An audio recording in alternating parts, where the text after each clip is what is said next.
Welcome to Grand Auto Food Store, your premier destination for a delightful selection of rice in the Gambia. We proudly offer Sadam, Barabara, Fash, Jasmine, and Basmatic, all sourced from a local Gambian brands. You can visit us in number 13 Hagan Street in Banjul, but also Kairaba Avenue opposite the Pipeline Mosque, where our friendly team is ready to assist both wholesale and retail customers. In addition to rice, we feature Dondo Jasmine, 5% broken, Rainbow Basmatic, 5% broken, Golden Grain Rice, or commonly called Sadam, 100% broken, Sky Rice, or called Fash, 100% broken. But also, we have Delight, commonly called in the Gambia as Barabara, 100% Sotex, meaning it has no broken context in it at all. Whether you are stocking up for your kicking or you need light quantities for your businesses, we have you covered. Experience the joy of shopping with a local Gambian business today, or call us at 2142-049, 2142-049, or better still, 755-1911, 755-1911.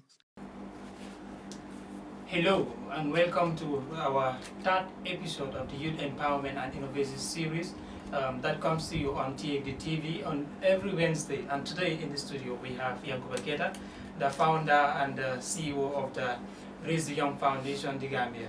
So we will have a session or a conversation with Yankuba with the things that he is doing at his foundation level and him personally, the things that he is into when it comes to youth engagement, that uplifting the young people, youth empowerment and all that.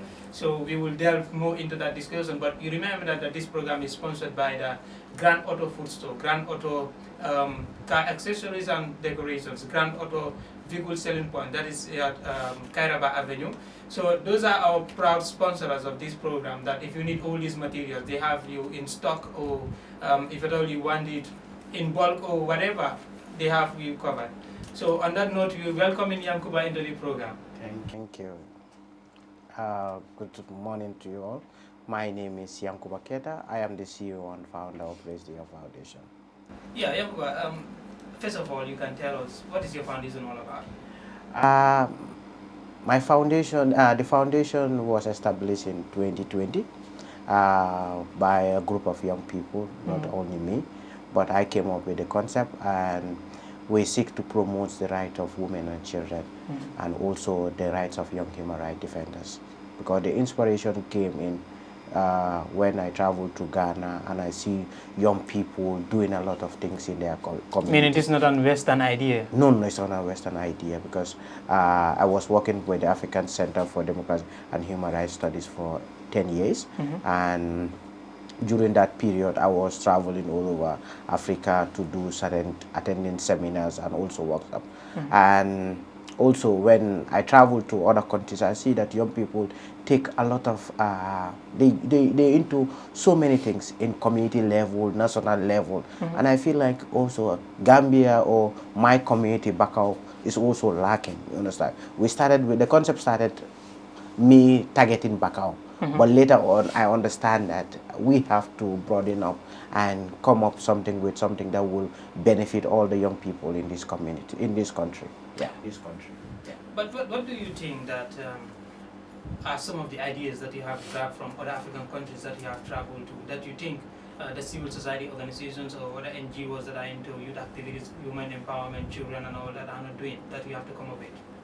Yeah, the first concept that I had was like, we all believe in donor-driven projects and other stuff.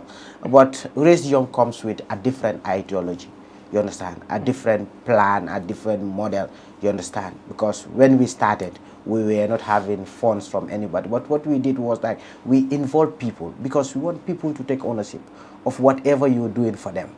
You understand? Because today, if you go to UN and they give you money to implement certain program, people will say, hey, this is a Western ideology.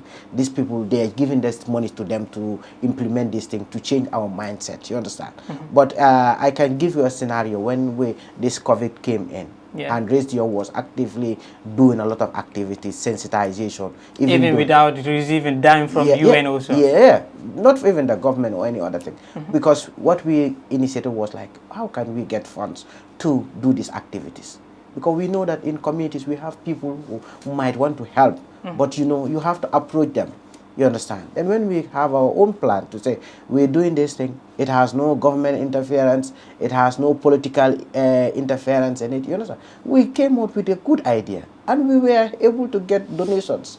You understand? That's where we prepared face masks for giving out. Yeah, but I want to ask, like, as you were saying, during COVID-19, it was really tense, and everyone was struggling at its own side. So even the European donors, even UN, was struggling financially. So, but you guys are able to go out on the street, sensitizing people and also seeking donation. Like, was it not burden on other people that you are seeking donation from? To maybe like pull out cash from their pocket and give it to you guys to go and do some of the activities. That's what I'm saying. We do local fundraising. Actually, all the activities that we did was based on local fundraising. You understand? But how? How? Okay. We have our plan. You understand? To say, okay, we have targets. You understand? Individuals and companies, people within the areas. You understand? To see how best we can sell those ideas to them. You understand? Because when COVID came, we all know that it was a worldwide issue. You understand? Then we think that we also have to play a role. You understand? We think of the woman that is in the market. You understand? We think of the school-going children. You understand? We said, what can we do? You understand? Sensitizing them when they cannot afford face masks. You understand? The sensitization has nothing to do. It has no effect. You understand? Yeah. But I want to ask, like, as you were saying, during COVID-19, it was really tense, and everyone was struggling at its own side. So even the European donors, even UN, was struggling financially. So, but you guys are able to go out on the street, sensitizing people and also seeking donation. Like, was it not burden on other people that you are seeking donation from? To maybe like pull out cash from their pocket and give it to you guys to go and do some of the activities? No, because as young people, we were also able to gather, understand, as our volunteers, we were able to contribute small. Because we believe that if people want to help you, they have to see a starting point. You understand? We were the ones that started the initiative by preparing local face masks. You understand? We have tailors that we approach to say, okay, we're doing this for the community. You understand? But like Gambia is a community in most cases whereby people will say, if at all there is no transport refund, there is no allowances, you will not see young people coming up. So how are you guys able to do this? No. The problem is, it's all about commitment. You understand? It's about giving them the right information. You understand? If you go to race, they will tell you, none of our staffs are paid. We are all volunteers. You understand? Anytime we had activities, you understand, we have things that we need to do. We all come out together because we had that ambition to change this country. You understand? Changing this country will not be like receiving transport refunds and other stuff. It has to start from us. You understand? Changing the generation. You understand? Because the mindset has to change. You understand? Because many people believe that when you have this foundation, civil society organization, all what they're doing is because of the money and other stuff. We don't do that. You understand? But another thing also that is unique about what we do is that we also involve stakeholders. You understand? We also involve stakeholders. Like when we go to communities, we'll involve the alcalos, the chiefs, the councillors, you know, to be able to support us, you understand? Because we don't also want to go to those communities, start doing things that we, without the knowledge of those people and also their support. Because their support also, they also play a key role when it comes to community development. You have told us that your foundation deals with women and children as well. Now, can you tell us which areas are you focusing more, I mean regionally? Okay, we focusing at North Bank, KM, and LRR and West Coast. Yes. Why not CRR and? We are trying to, you know, it's a young organization. We are coming up, you understand. Currently, we are implementing a project in Fonyi, Kansala. You understand? We are trying to train women in mediation, you understand, peace building, advocacy. You understand? And we also having a peace caravan, you understand? Then those are things that we are currently doing now in Fonyi. But when you look at North Bank, we have, during the COVID era, we were able to do so many activities. Awareness creation, giving face masks to women and children also. You understand? Yeah. Yes. So you're talking about currently working on peace stuff. Yeah. That is peace building and all that. Yeah. Within the Fonyi region. Yeah. Why Fonyi? Why Fonyi? We feel like, okay, the main objective is that we wanted people to take ownership when it comes to peace building. You understand? And we cannot leave women behind. That's why our team is peace begins with gender equality, leaving no one behind. That's the theme of the project. You understand? Because we feel like women have a role to play in peace building. Yeah. You understand? And also when you look at how in those days, how but you're talking about women, don't forget about youth. Yes, youth also are part of it. Yeah. You understand? Because all the trainings that we've been organizing, we involve youth, girls, and women. You understand? And also we also have a consultation with community leaders, the alcalos, the chief, and even the security personnel. You understand? Because you cannot achieve peace in communities when these stakeholders are not even aware of what peace is all about. You understand? And during our activities, we almost trained almost 60 women on mediation, which is something that we all have to be proud of as an organization. And also we creating a network, you understand, for these women mediators, so that at the end of the day, anything that happens to the community, you understand, these women, they have the skills, they have the knowledge, you understand, to tackle those problems. Because peace is not about the absence of violence. You understand? Even today in the morning, I can say, maybe you don't have a peace. You understand? You don't have peace. Yeah. Peace of mind when you were coming. Because maybe you wanted to wear this shirt and your mind was telling you, I wanted to wear that, or I should wear that. Exactly, yeah. It doesn't have to be with you are in conflict with someone else. But you can be in conflict within yourself. Within yourself. So, yeah, peace is so broad. Yeah, peace is so broad. And we feel like people should take ownership in resolving conflicts in their own level before it goes. Because we know during those the days of our grandparents, you understand, they solve their problems. Why they even go to the police? You understand? But why is it that anything that we had? This is why I want to ask. You have mentioned that you involve the police in your peace sensitizations in those communities. Yeah. But like, do you involve all other people that have experience before, maybe during colonial time, how they used to settle dispute among themselves when there were no police stations within our communities? Yeah. So how is that involved? Yeah, we involve all of them. Even people with disabilities are also part of it. You understand? Because when you are talking about peace, or when you are having intervention in communities, you have to have all groups. You understand? People with disabilities, because you know they also have a say in it. You understand? They have a say in it. It's not that when we say women, because people with disabilities are people that we should always consider. You understand? And as Resdio Foundation, we always do that, to consider those people under old age, because they have the memories, you understand, of the past events. You understand? When you talk of the 80s, I will not have knowledge on those issues. Yeah. And even if I have, it will not be a practical knowledge. You understand? It will be like a theory, something that I read.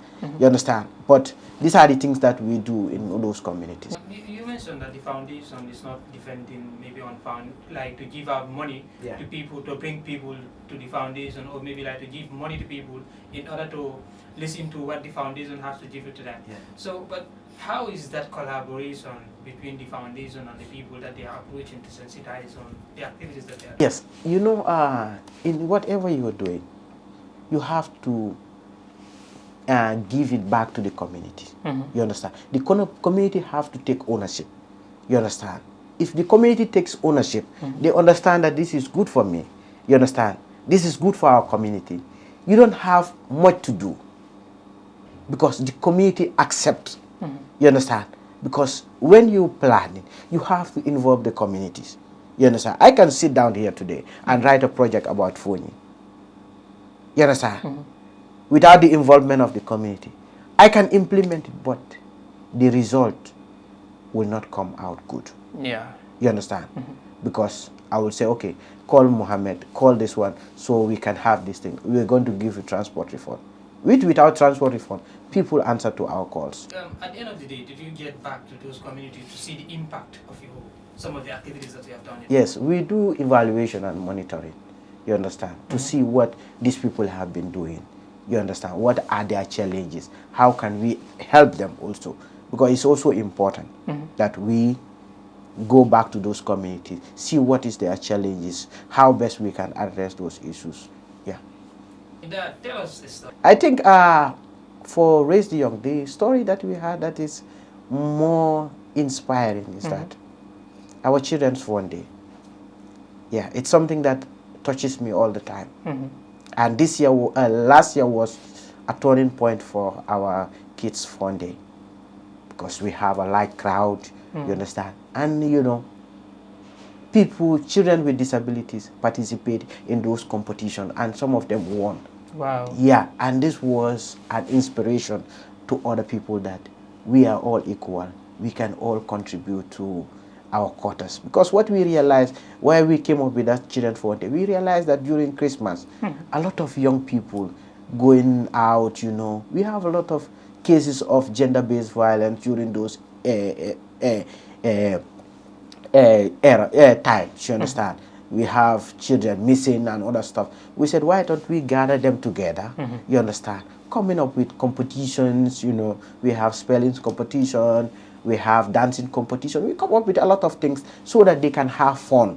You understand? We have painting competition, you know, to see their skills also, you understand? Because we realize that these people have potential, but how can we help them? And from those children also, at the end of the program, we bring some children on board to serve as volunteers for Raise the Young Foundation.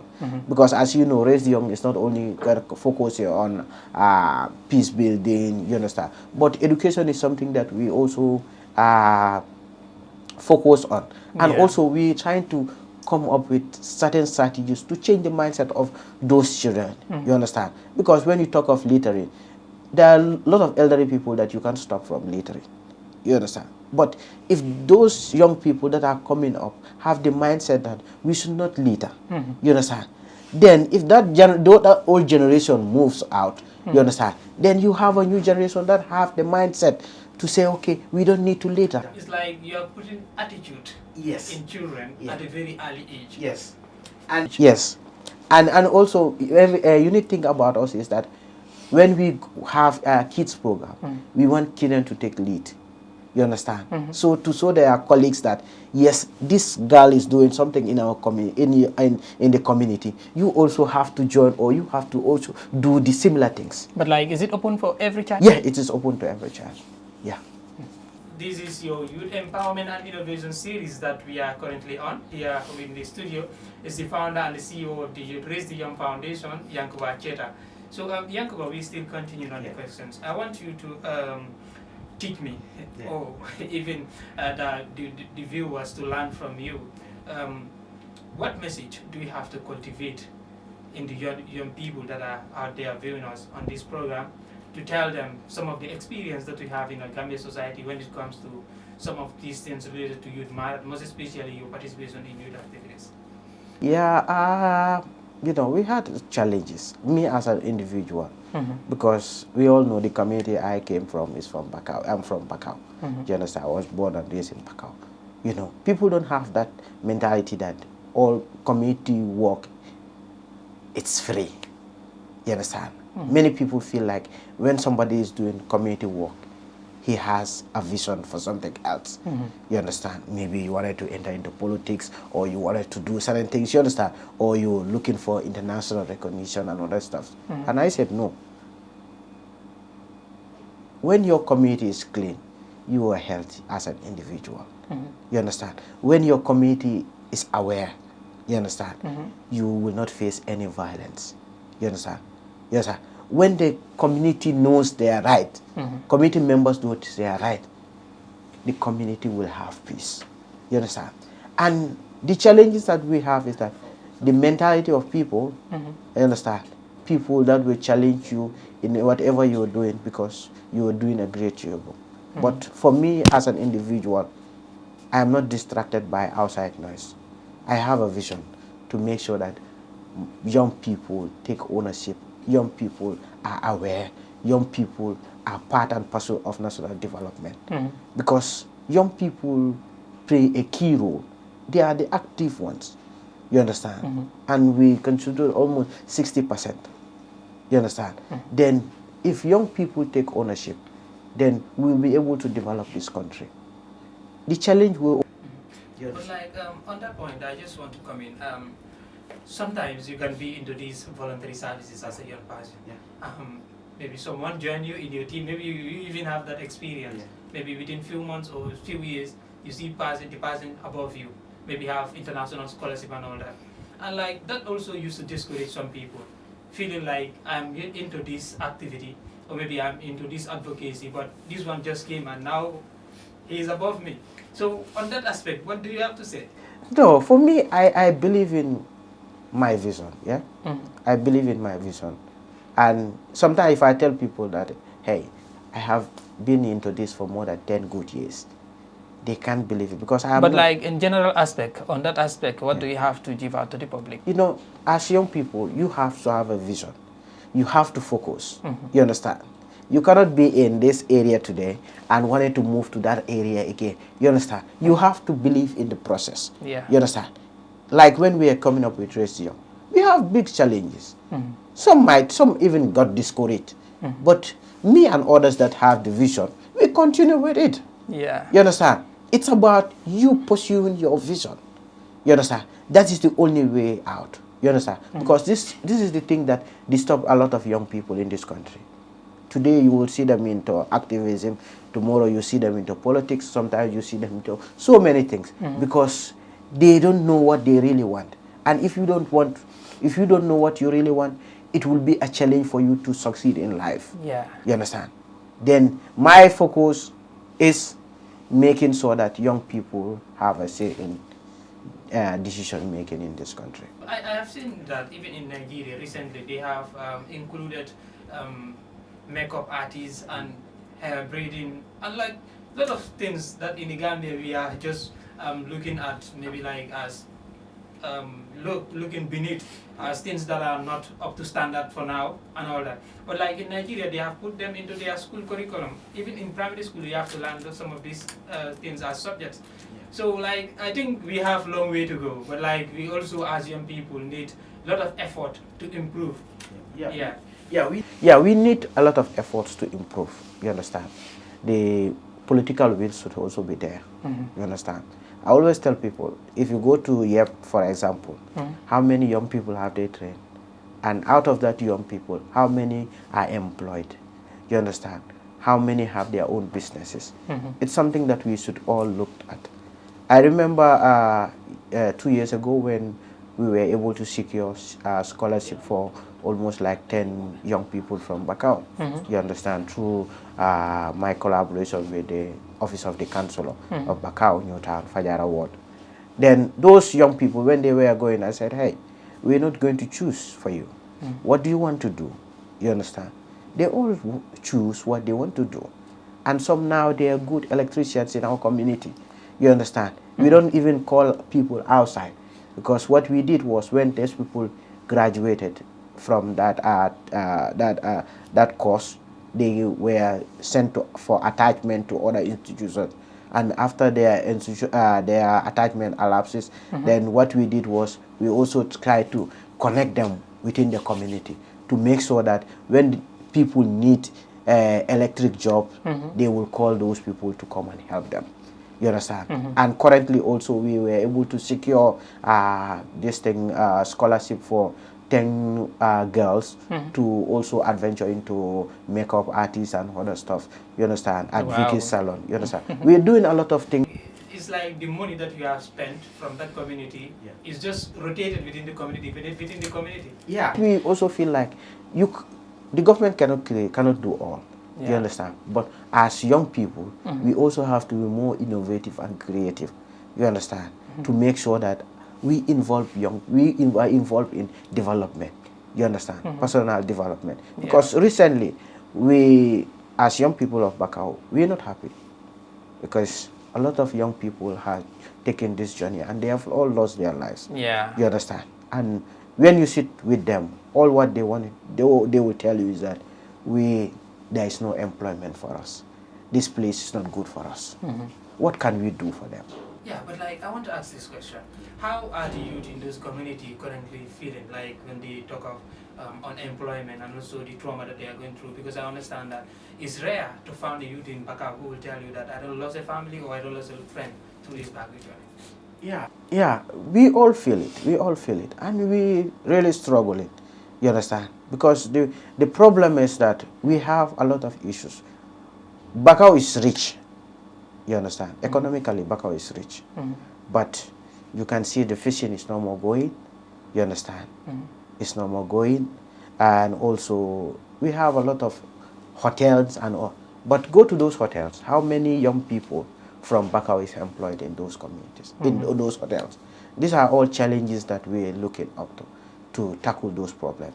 Because it was an agreement, as some elderly people will say, it was an agreement between the community and those hotels to make sure that young people in Bakau are employed in those hotels or those institutions, and which have not been happening for quite a long time now. And we lost a lot of young people when it comes to this irregular migration. And we as a community, we are sitting down to see how best we can help them. Because I remember not long ago, the Bakau committee also providing employment for young people by buying this motorbike, giving them to do into taxi and other stuff. You understand? Then we are also trying as a community, but government also have to come and help. Yeah. You understand? It's not about training them. It's about providing them the resources to make sure that these young people, because most of them are willing to work, but they cannot work, or they have the skills, but they don't know where they will get jobs. You understand? Because we all know in Gambia now it's about connection. Yes, you like it or not, but it's all about that. Yeah? Yeah. And these young people, maybe they don't have those connections like the way Yankuba has, the involvement of Yankuba with other people. But the problem is the government has to come to our aid. You understand? The government has to come to our aid and support, because these young people are there, they're into so many things.